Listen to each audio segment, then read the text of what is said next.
ലോകത്ത് എവിടെയൊക്കെ കമ്മ്യൂണിസ്റ്റുകാർ ഭരിച്ചിട്ടുണ്ടോ അവിടെയെല്ലാം ആ രാജ്യങ്ങളുടെ സമ്പദ്ഘടനയെ തകർത്തിട്ടുള്ള ചരിത്രമാണ്. അത് ലോകത്തിന്റെ എല്ലാ ഭാഗത്തും.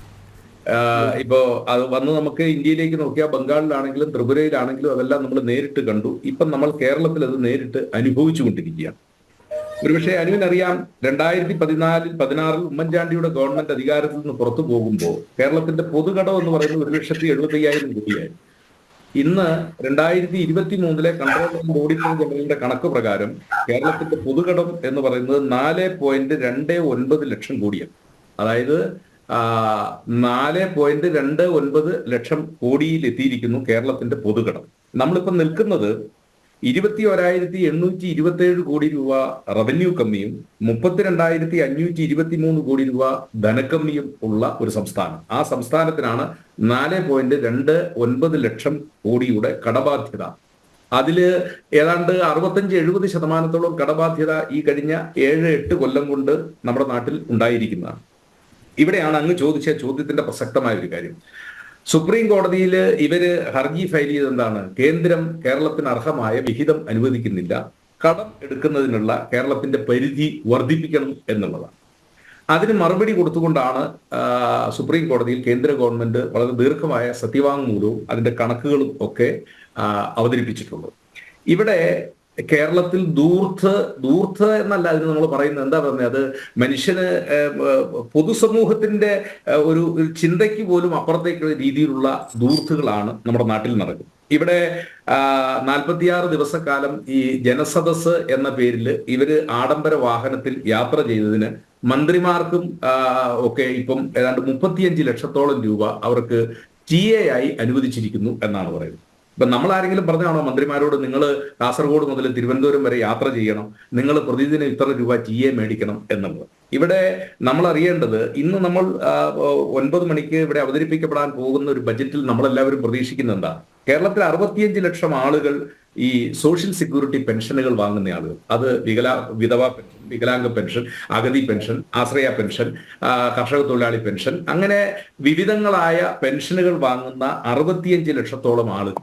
അവരുടെ 7 മാസമായിട്ട് ആ ആളുകളുടെ പെൻഷൻ കുടിശ്ശിക ആയി നിൽക്കുകയാണ്. ആ പെൻഷൻ കുടിശ്ശിക നിൽക്കുമ്പോഴാണ് അടിമാലിയിൽ മറിയക്കുട്ടിയും അന്നയും ഒക്കെ പിച്ചച്ചിട്ടിയും എടുത്തുകൊണ്ട് അവർ ജനങ്ങളുടെ മുമ്പിൽ യാചിക്കാനായിട്ട് ഇറങ്ങുന്നത്. അപ്പം അതുപോലെ ഒരു പ്രതിസന്ധിയിൽ നിൽക്കുന്ന ഒരു ഘട്ടത്തിലാണ് നമ്മുടെ സംസ്ഥാനത്ത് ഈ ദൂർത്തുകളുടെ ഒരു നമ്മൾ പല ചർച്ചകളിലും പറഞ്ഞിട്ടുള്ളതാണ്. പക്ഷെ ഒരു ബജറ്റിന് മുന്നോടിയായിട്ട് നമ്മൾ ഒരു ചർച്ച നടത്തുമ്പോൾ ആദ്യം ഈ ഗവൺമെന്റ് ചെയ്യേണ്ടത്, ഈ ഗവൺമെന്റിന്റെ എല്ലാ ദൂർത്തുകളും അത് അടിയന്തരമായി അടുത്ത, ഇനിയിപ്പോ ഇവരുടെ ഒരു ഭരണകാലാവധി അവശേഷിക്കുന്ന 2 വർഷക്കാലത്തേക്കാണ്, അടുത്ത 2 വർഷക്കാലത്തേക്ക് കടുത്ത നിയന്ത്രണങ്ങൾ ഏത് കാര്യത്തിൽ ഉണ്ടാകണം? സംസ്ഥാന ഗവൺമെന്റിന്റെ ദൂർത്തിന്റെ കാര്യത്തിൽ ഉണ്ടാകണം. ഇവിടെ കഴിഞ്ഞ ദിവസം നമ്മൾ കണ്ടു, KSIDC പോലൊരു പൊതുമേഖലാ സ്ഥാപനം CS വൈദ്യനാഥന് 25 ലക്ഷം രൂപ വക്കീൽ ഫീസ് കൊടുത്താണ് ഒരു കേസിൽ ഹാജരാകുന്നത്. ഞാൻ ആ കേസിന്റെ മെറിറ്റിലേക്കല്ല ഞാൻ പോകുന്നത്.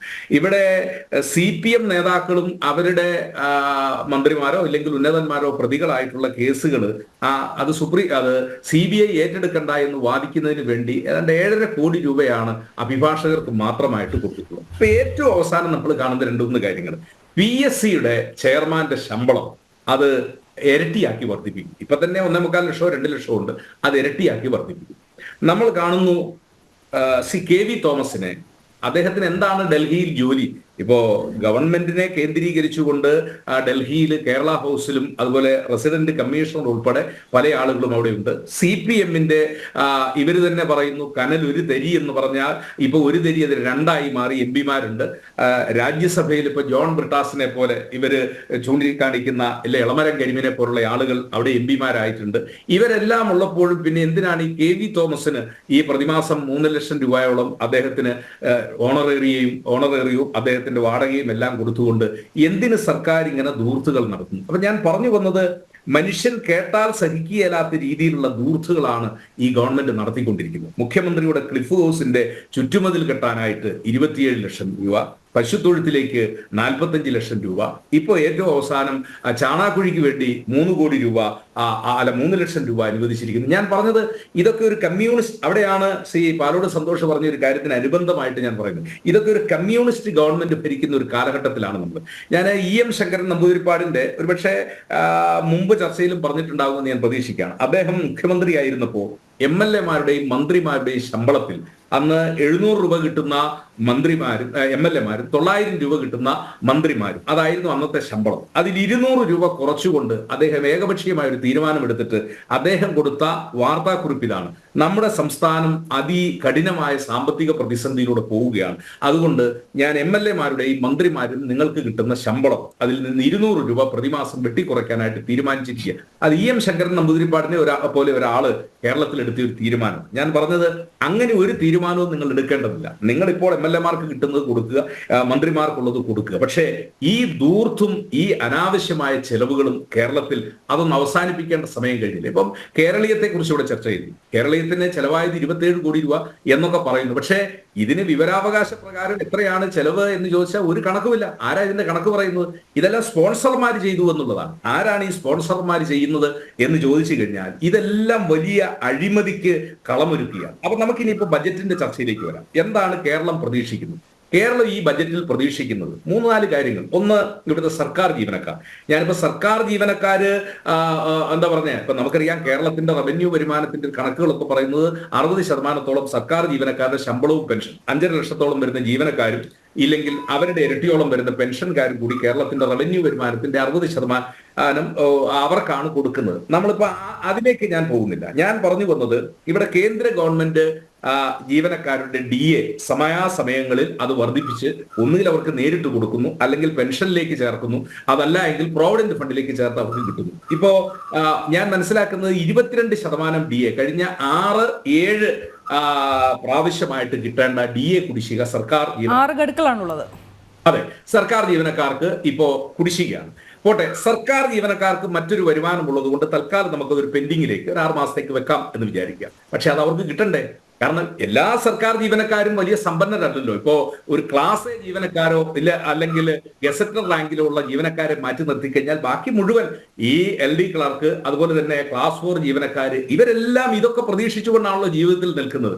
അപ്പോൾ ഒരു ഇടതുപക്ഷ ഗവൺമെന്റ് ഭരിക്കുമ്പോൾ ഇവിടെ ഈ ബജറ്റിൽ നമ്മൾ പ്രതീക്ഷിക്കുന്ന ഒന്നാമത്തെ സർക്കാർ ജീവനക്കാരുടെ DA കുടിശ്ശിക അത് കൃത്യമായിട്ട് കൊടുക്കാനുള്ള നടപടി ഉണ്ടാകും. ഇനി ആ DA കുടിശ്ശിക ഞാൻ പറഞ്ഞതുപോലെ മുഴുവൻ സർക്കാർ ഉദ്യോഗസ്ഥർ, ഇപ്പൊ ഗസറ്റഡ് ഓഫീസർക്ക്, ജൂനിയർ സൂപ്രണ്ട് തസ്തികയിലേക്കുള്ളത് മുകളിലേക്കുള്ളവർക്ക് തൽക്കാലം കൊടുക്കാൻ കഴിയുന്നില്ല എങ്കിലും ഒരു മിനിമം സാലറി മേടിക്കുന്ന സാധാരണ സർക്കാർ ജീവനക്കാർ, LD മുതൽ അതിലേക്ക് താഴേക്കുള്ള സാധാരണ സർക്കാർ ജീവനക്കാർക്ക് അടിയന്തരമായി അവരുടെ DA കുടിശ്ശിക കൊടുത്തു തീർക്കണം. 1. 2, ഇപ്പൊ കേരളത്തിൽ 5200 കോടി രൂപ ഈ സാമൂഹിക പെൻഷനുകൾ, ഞാൻ മുമ്പ് സൂചിപ്പിച്ച വിധവാ പെൻഷൻ മുതൽ വികലാംഗ പെൻഷൻ വരെയുള്ള സാധാരണക്കാരന് ലഭിക്കാനുള്ള 6 മാസത്തെ കുടിശ്ശിക നിൽക്കുകയാണ്. 1600 രൂപ പ്രതിമാസം കിട്ടുന്ന ശമ്പളത്തിന്റെ കുടിശ്ശിക നിൽക്കുക, പെൻഷനുകളുടെ കുടിശ്ശിക നിൽക്കുക. അടിയന്തരമായി അത് കൊടുത്തു തീർക്കാനുള്ള നടപടികൾ ഗവൺമെന്റിന്റെ ഭാഗത്തു നിന്നുണ്ടാകണം. ഇന്ന് ഇപ്പൊ നമ്മൾ ഈ വാർത്ത തുടങ്ങുന്നതിന് മുമ്പ് ഞാൻ മറ്റൊരു ചാനലിൽ കണ്ടതാണ്. ധനകാര്യ വകുപ്പ് മന്ത്രിയുടെ വീടിന് മുമ്പിൽ പാചക തൊഴിലാളികൾ അവർ കഞ്ഞി വെച്ച് സമരം ചെയ്യുക. അവരുടെ എണ്ണമൊക്കെ വളരെ കുറവാണ്. പാചക തൊഴിലാളികളാണ്. അവർക്കൊക്കെ കിട്ടുന്നതെന്ന് പറഞ്ഞാൽ എത്രയോ വളരെ പരിമിതമായ തുകകളാണ് കിട്ടുന്നത്.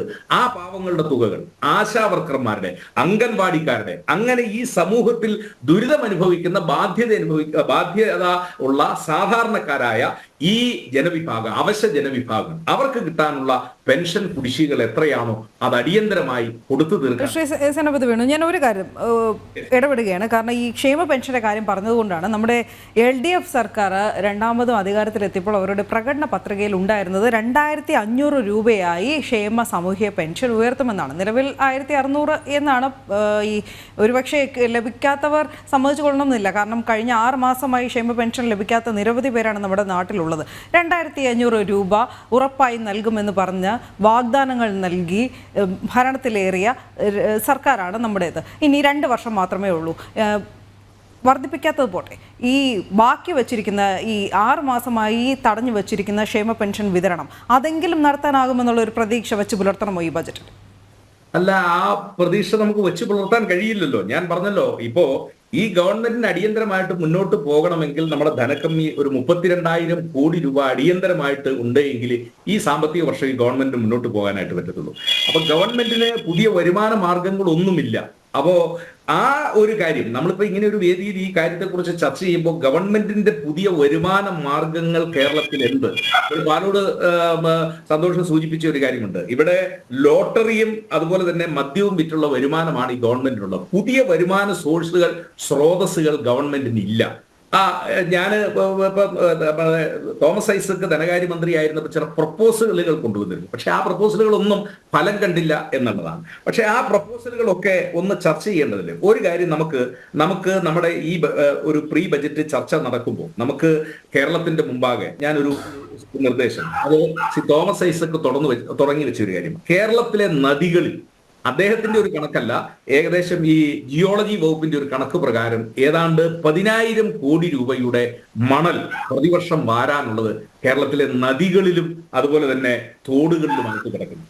ഇപ്പോ എന്തുകൊണ്ട് ഇതിന്റെ ഒരു വാരലും നടക്കുന്നില്ല? ഈ വാരലും നടക്കുന്നില്ലാത്തതുകൊണ്ട് ഇപ്പൊ പ്രകൃതി സ്നേഹികളും നദികൾ സംരക്ഷിക്കാനായിട്ട് ഇറങ്ങിയവരൊക്കെ പറയുന്നത് നദി വാരി കഴിഞ്ഞു കഴിഞ്ഞാൽ ഇതിന്റെ തീരം ഇടിയാനുള്ള സാധ്യതയുണ്ട്, അതല്ലെങ്കിൽ നദികൾ ഒഴുകാനുള്ള സാധ്യത, അല്ലെങ്കിൽ പ്രകൃതിക്ക് ദോഷമുണ്ടാകുന്ന പ്രശ്നങ്ങളൊക്കെ ഉണ്ട് എന്നുള്ളതാണ്.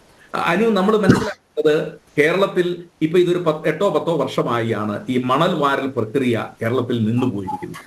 ഈ നിന്നുപോയത് കൊണ്ടുണ്ടായിരിക്കുന്ന ഒരു ദുരന്തം എന്താണെന്ന് ചോദിച്ചാൽ, ചെറിയൊരു മഴ പെയ്യുമ്പോഴേക്കും ഇപ്പൊ നമുക്കറിയാം, തിരുവനന്തപുരത്ത് നമ്മൾ കണ്ടത് കിള്ളിയാറ് പോലുള്ള നദികൾ കഴിഞ്ഞ 3 മാസം മുമ്പ് ഒറ്റ ദിവസം മഴ പെയ്തപ്പോഴത്തേക്ക് ഈ നദികളെല്ലാം നിറഞ്ഞ് കരകവിഞ്ഞൊഴുകുകയാണ്. കേരളം അടിയന്തരമായിട്ട് ചർച്ച ചെയ്യേണ്ടത് എന്തുകൊണ്ട് കേരളത്തിലെ ഈ നദികളിലും പുഴകളിലും അടിഞ്ഞുകൂടിയിരിക്കുന്ന എക്കൽ, മണൽ വാരി അത് നിർമ്മാണ പ്രക്രിയക്ക് എന്തുകൊണ്ട് അടിയന്തരമായി കൊടുത്തുകൂടാ? അത് നമ്മൾ ചർച്ച ചെയ്യുമ്പോൾ ഒന്ന്, പാലത്തിന് കേടുണ്ടാകാതെ പാലത്തിൽ നിന്ന് ഒരു 200 മീറ്റർ, കടവുകൾ ഇല്ലെങ്കിൽ കൽക്കെട്ടുകൾ അവിടെ നിന്ന് ഒരു 100 മീറ്റർ അകലത്തിൽ, ഇതെല്ലാ 12 മാസവും ഇതിന്റെ മണൽവാരൽ നടത്തേണ്ടതില്ല. ഇപ്പം മത്സ്യമേഖലയിൽ നമ്മൾ കാണുന്നു 3 മാസം ട്രോളിംഗ് ആണ്. ഇപ്പോ കേരളത്തിലെ നിർമ്മാണങ്ങൾ പ്രധാനമായിട്ടും നടക്കുന്നത് വേനൽക്കാലത്താണ്. ഒരു നവംബർ ഡിസംബർ മുതൽ ഒരു മെയ് മാസം അവസാനം വരെയുള്ള ഒരു 6 മാസക്കാലം ഈ നദികളിൽ നിന്ന് മണൽ വാരാനുള്ള അനുമതി അതെങ്ങനെ കൊടുക്കണം? ഇത് സർക്കാർ വഴി നീങ്ങണം.